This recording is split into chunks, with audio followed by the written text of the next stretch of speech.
वेनियाना doctor Li को बता रहा होता है कि कल मैं डिवोर्स के लिए मान गया था, लेकिन जब मैंने मेरे पापा की कंपनी के बारे में और पिछले कुछ सालों में जो हुआ था उसके बारे में सोचा तो मैं बहुत ही कंफ्यूज और उत्तेजित हो गया था।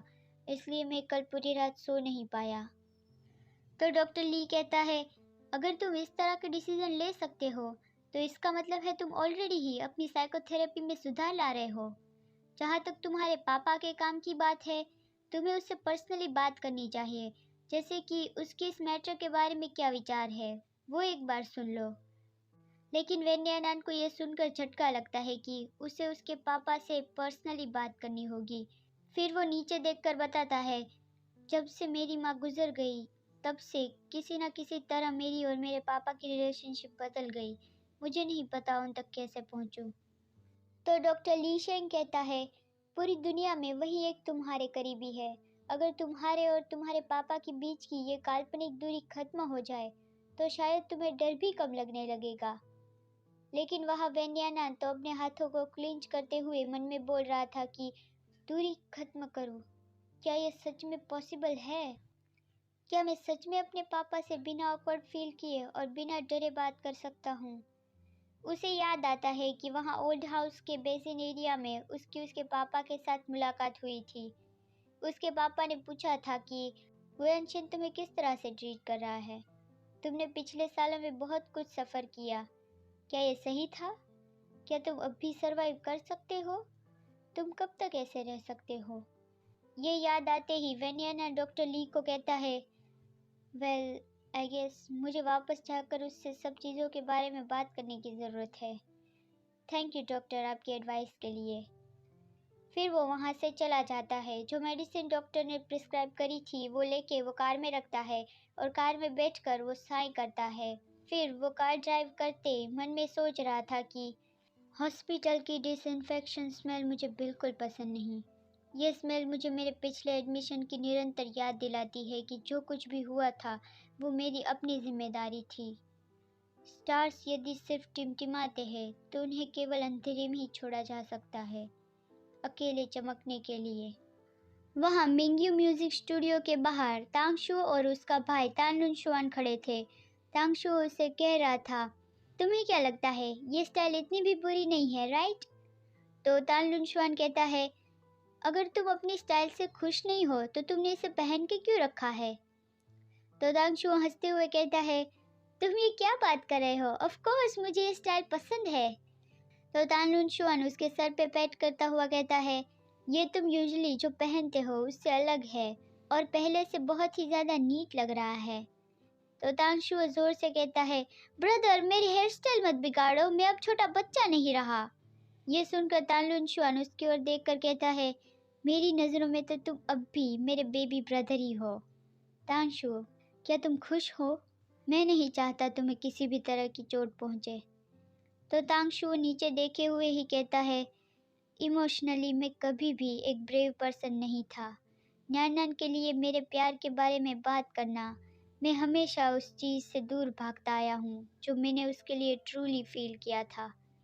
फिर वो उसके भाई की ओर देखकर स्माइल करते हुए कहता है, कुछ समय पहले एक प्रोजेक्ट करने के लिए फॉरेन कंट्री जाने के बाद मैंने इस बारे में बहुत सोचा। मेरा प्यार पारस्परिक नहीं हो सकता, लेकिन कम से कम मुझे बहादुर होना चाहिए। भले ही मुझे बदले में उतना प्यार ना मिले, इस बार मैं अपने दिल की सुनूंगा। तांगशु ये सब बोल रहा था तब वहाँ वेनियनन कार लेके वहाँ पहुँच जाता है। तांगशु उसे देखकर तुरंत ही हाथ हिलाते हुए जोर से उसका नाम लेता है। वेनियनन जब हॉस्पिटल से निकला था तब उसे तांगशु ने कॉल करके बताया था कि न्यान मैं फाइनली वापस आ गया हूँ, क्या तुम आज फ्री हो? मुझे तुम्हें एक सरप्राइज दिखाना है। मुझे आशा है तुम ज़रूर आओगे। वेनियानन गाड़ी से उतर के उसके पास आते हुए कहता है, मैंने तुमसे फ़ोन पे पूछा था कि आखिर सरप्राइज है क्या, लेकिन तुम उसे मिस्टीरियस बनाना चाहते थे। तो तांगशु कहता है, ये सो कॉल्ड सरप्राइज अपने आप में ही मिस्टीरियस है। लेकिन वो बोलते बोलते रुक जाता है और वेनियानन से पूछता है, फिर से तुम्हारा वेट लॉस क्यों हो गया और तुम्हारा चेहरा उदास दिख रहा है?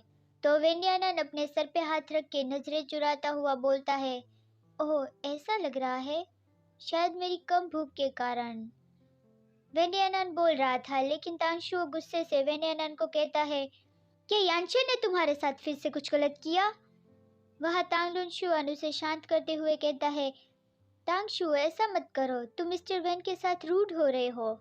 यह सुनकर तांगशु चुप होकर मुंह चढ़ा लेता है और फिर तांगलुनशुआन वेन्यानन की ओर स्माइल करते हुए अपना हाथ आगे बढ़ाकर कहता है, मुझे माफ़ करना, मेरे भाई का टेम्पर कभी कभार ऐसा हो जाता है। मुझे आशा है कि इससे आपको कोई तकलीफ ना हुई हो। लेकिन तांगशु उसे रोकते हुए कहता है, ब्रदर, न्यानन को दूसरे लोगों से स्किन कांटेक्ट करना पसंद नहीं। ये सुनकर तो वेन्यानन मना करने लगता है कि नहीं नहीं, ऐसा नहीं है। लेकिन तांगलुनशुआन उसे कहता है, क्या मेरा अचानक इस तरह से करना आपके लिए अनकंफर्टेबल है मिस्टर वेन? तो वेन्यानन कहता है, आप तानशुओ के भाई हो। तानशुओ एक बहुत ही अच्छा इंसान है और मैं ही हूँ जो उसके लिए मुसीबत लाता हूँ। फिर वो गीगलिंग करते हुए कहता है, तानशुओ, तुम्हारा भाई तुमसे ज़्यादा हैंडसम है। तो तानशुओ उसे कहता है, न्यान न्यान, तुम ये कैसे कह सकते हो कि मेरा भाई मुझसे ज़्यादा हैंडसम है? मेरा भाई मेरी माँ जैसा दिखता है और मेरी पर्सनालिटी मेरे डैड जैसी है। मैं और मेरा भाई बस उल्टे हो गए हैं। फिर तानुशुआन उसे कहता है, जब नैन यहाँ आ ही गया है तो उसे स्टूडियो के अंदर ले जाओ और अच्छे से बात करो। मुझे अभी भी कंपनी में बहुत काम है तो मैं पहले वहाँ वापस जाता हूँ। तो तानशु कहता है ओके। और फिर तानुशुआन जाते हुए वेन्यानन को कहता है, नैन तुमसे बाद में मिलूंगा। और वेन्यानन भी उसे गुड बाय मिस्टर तांग ऐसा कह देता है। फिर वो दोनों स्टूडियो के अंदर जाते हैं और वेन्यानन उसे पूछता है, अब तुम मुझे बता सकते हो आखिर सरप्राइज है क्या? तो तांगशु अपने पीछे रखे हुए पियानो पर से कपड़ा हटाता है और वेन्यानन को उसका मिस्टीरियस सरप्राइज दिखाता है। वेन्यानन उस पियानो को देखकर खुशी के मारे बहुत ही ज़्यादा सरप्राइज हो जाता है कि ये पियानो तो वैसा ही है। तो तांगशु कहता है, क्या तुम इसे पहचान सकते हो? ये हाई स्कूल के म्यूजिक रूम में रखा था वैसा ही है। मैं एक्चुअली स्कूल वापस गया था और उसे मुझे बेचने के लिए टीचर से बात भी करी थी, लेकिन उसके बजाय मुझे बाहर निकाल दिया गया। एनीवे, मुझे ये पियानो ढूंढने में बहुत टाइम लगा और तुम हार्डली ही अगर बहुत ध्यान से देखो तो फर्क देख पाओगे। तो वेनियानन हंसते हुए उसके पास आता है और कहता है, तुम्हें बाहर निकाल दिया गया था? ये सुनकर तानशु थोड़ा टीज हो जाता है। वेनियानन अपना हाथ आगे बढ़ाते हुए कह रहा था कि अनएक्सपेक्टली इतने सारे साल बीत गए। तो तांगशुओ खड़ा होकर वेन्यानन की तस्वीर देखे हुए कहता है, हाँ, इतने सालों के बाद मुझे अब भी ये क्लियरली याद है और मैं अपनी पूरी जिंदगी में ये कभी नहीं भूलूंगा। तो वेन्यानन भी उस ओर देखता है और अपनी फोटो को देखकर चौंक जाता है। उसमें वेन्यानन पियानो बजा रहा था। बहुत समय पहले उसके हाई स्कूल के दिनों में जब तांगशु और वेन्यानन की पहली मुलाकात हुई थी, तो वेन्यानन पियानो बजा रहा था और वहाँ तांगशु जोर से चिल्लाता हुआ दरवाज़ा खोल के अंदर आता है और मुंह के बल गिर जाता है। उसे देखकर वेन्यानन हंसने लगता है। तो तांगशु नीचे पड़ा हुआ ही कहता है, मुझे माफ़ करना अगर मैंने तुम्हें डिस्टर्ब किया हो तो। उन दोनों को ये याद ताज़ा हो जाती है और फिर तांगशु उसकी ओर देखकर कहता है, क्या तुम्हें पता था जब मैंने तुम्हें म्यूज़िक रूम के अंदर देखा था तब मैं क्या सोच रहा था? तो वेनियानन अपनी फ़ोटो पर से नज़रें हटा के कहता है, तुम किस बारे में सोच रहे थे?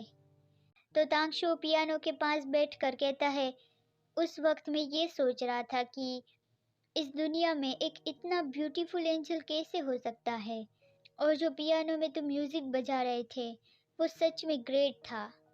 मैं पहले म्यूज़िक के बारे में केयर नहीं करता था, लेकिन तुमसे मिलने के बाद मैंने एक म्यूज़िक स्टूडियो खोलने का सोचा ताकि मैं भविष्य में म्यूज़िक बना सकूं।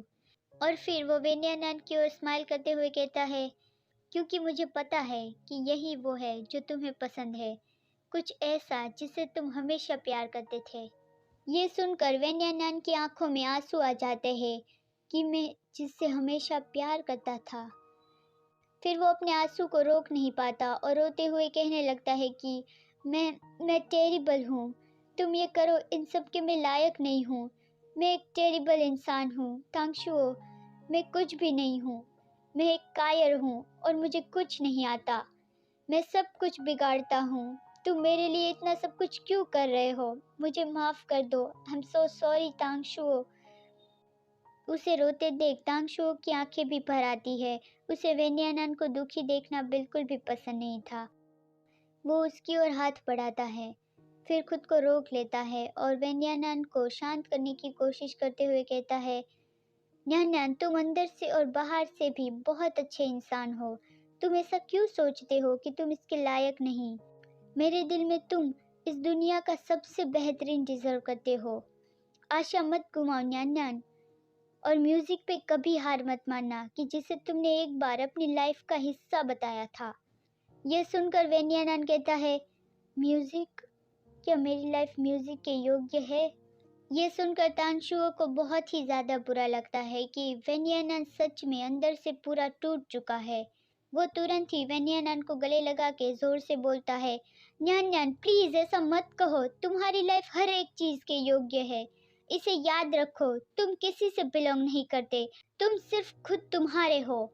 आज अभी से खुद के लिए जियो, सिर्फ खुद के लिए। इसे अब और ज्यादा सहन मत करो। तांगशुओ की ये बात सुनकर वेन्यानन सरप्राइज होता है और फिर वो भी तांगशुओ को गले लगाकर जोर से रोने लगता है। फिर से आ गया है स्मॉल थिएटर टाइम। गुयानशिन को कचरे में फेंक दिया गया। वो रोता हुआ कहता है, मैंने क्या गलत किया है? तुम सब लोग मेरे साथ ऐसा क्यों कर रहे हो? तो फिर सब लोग आके उसके बारे में बुरे कमेंट्स देते हैं। आप भी गुयानशिन के बारे में बता सकते हैं कि आपको क्या लगता है, आप उसके बारे में क्या सोचते हैं?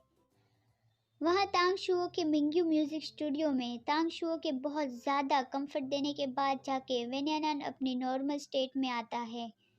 वेन्यानन उसे कहता है, तुम्हारा शुक्रिया तांगशुओ, तुमने जो भी मेरे लिए किया उसके लिए थैंक यू सो मच। मेरे दिल में तो सिर्फ तुम ही एक हो जो मेरे सपने का पीछा करने के लिए मुझे हिम्मत देता हो।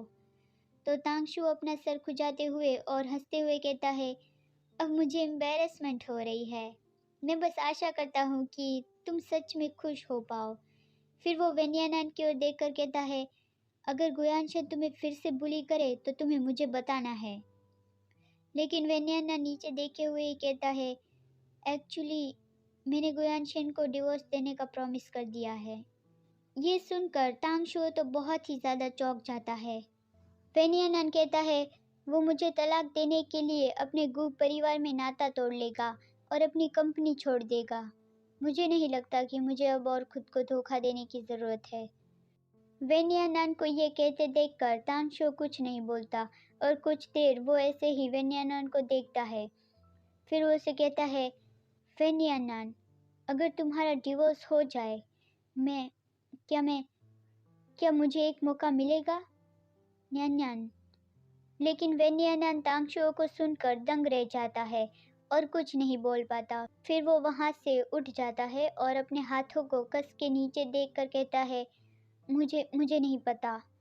फिर वो कहता है, बहुत देर हो रही है, मुझे अब घर वापस जाना चाहिए।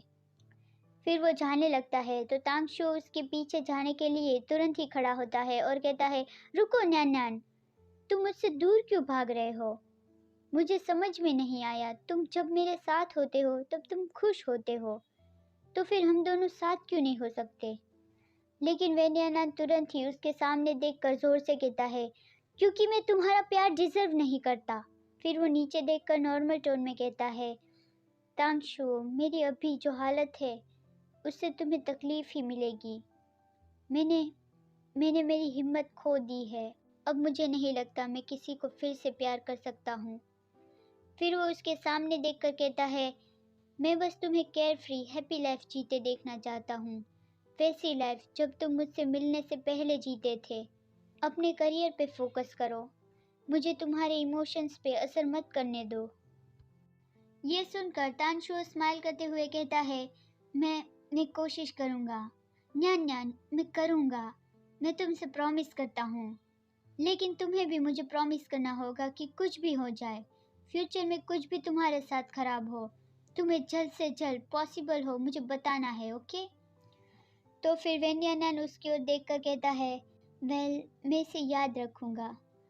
Thank you so much Tangshuo. मैं सच में तुम्हें चाहता हूँ कि तुम खुश रहो और टेंशन फ्री रहो। तो तांगशुओ कहता है, हाँ ज़रूर, चलो मैं तुम्हें कार तक छोड़ देता हूँ। फिर वो दोनों बाहर गाड़ी तक पहुँच जाते हैं। दांशु उसे सेफली ड्राइव करने को कह रहा था और वेन्यानंद कहता है, ओके अब तुम अंदर वापस जाओ, बाहर बहुत ही हवा चल रही है। फिर वो चला जाता है। तांशु उसे हाथ वेव करते पीछे से भी बाय करता है। फिर वो सोचने लग जाता है जो उसने वेन्यानंद की गाड़ी में देखा, क्या वो डिप्रेशन मिटाने की दवाई थी? न्यान, आखिर तुम किस दौर से गुजर रहे हो? उसे अभी अभी जो हुआ था वो याद आता है कि वेन्यानंद कितना दर्द से रो रहा था। वो मन में बोलता है, मुझे अब भी तुम्हें जाने देने से चिंता होती है। न्यान, मैं धीरे धीरे तुम्हारे दिल में चल के आऊँगा, चाहे मुझे कितना भी समय लग जाए। वहाँ तान लुनशुआन अपनी कंपनी में पहुँचता है। वो अंदर जाके देखता है तो वहाँ ज़ो युआनफेंग बैठा था और तान लुनशुआन का सेक्रेटरी शाओ वांगी उसे कॉफ़ी सर्व करता कह रहा था कि मिस्टर ज़ो प्लीज़ टेक योर टाइम। तान लुनशुआन जो जियो ग्रुप का प्रेसिडेंट है वो अंदर आता है और कहता है, मिस्टर ज़ो इस तरह से अचानक आने से पहले क्या आप कोई नोटिस नहीं देते? तो ज़ो युआनफेंग मुस्कुराते हुए कहता है, आजकल आप बहुत ही ज़्यादा बिजी थे और ऑफिस के काम के वक्त आप बाहर गए थे।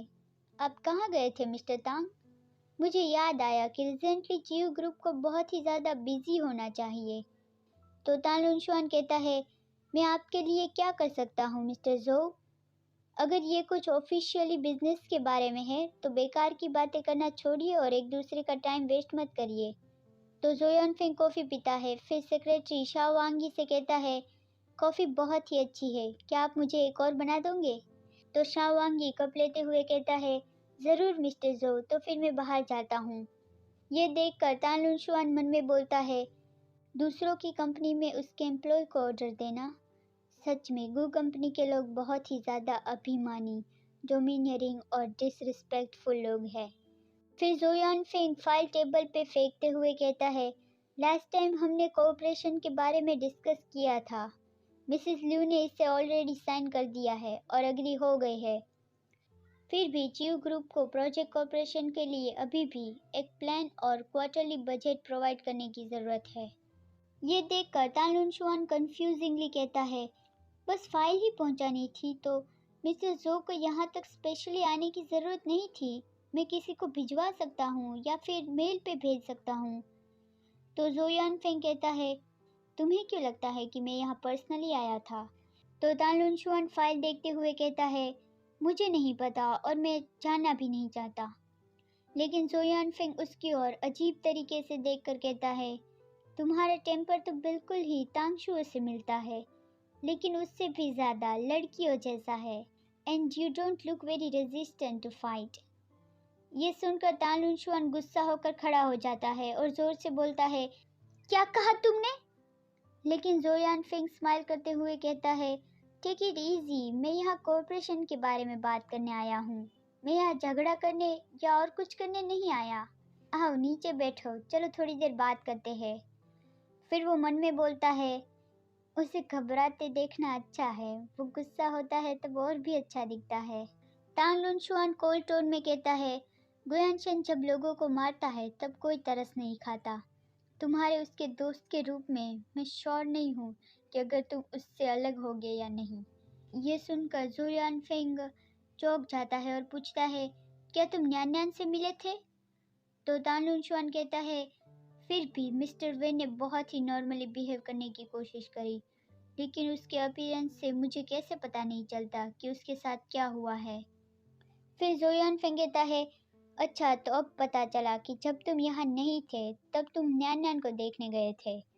मैं तुम्हें और तुम्हारे भाई को सलाह देता हूँ कि तुम गू फैमिली के मामलों में इंटरफेयर मत करो और तुम्हारी तांग फैमिली को मुसीबत में मत डालो। फिर तालुनशुआन पीछे मुड़कर जाते हुए कहता है, मैं शाओवांग को डॉक्यूमेंट डिलीवर करने के लिए कह दूंगा। सो मिस्टर जो, अब आप जा सकते हैं।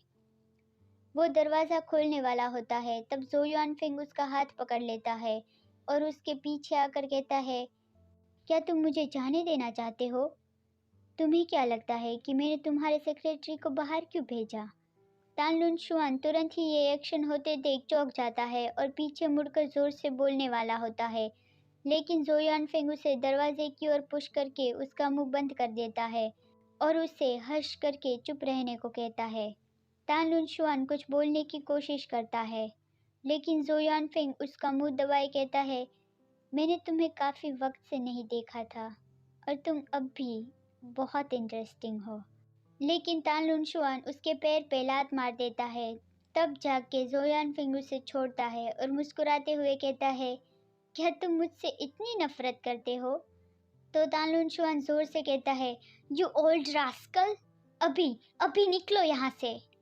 तान लुनशुआन के इतना कुछ कहने पर भी जो यानफेंग पे कोई असर नहीं पड़ती और वो वही अंदाज में कहता है, ओल्ड रास्कल, क्या प्रेसिडेंट तांग कंफ्यूज हो गए हैं? अगर आपको करेक्टली याद हो तो तुम मुझसे बड़े हो, तुम्हें मुझे बुलाना चाहिए द लिटिल रास्कल।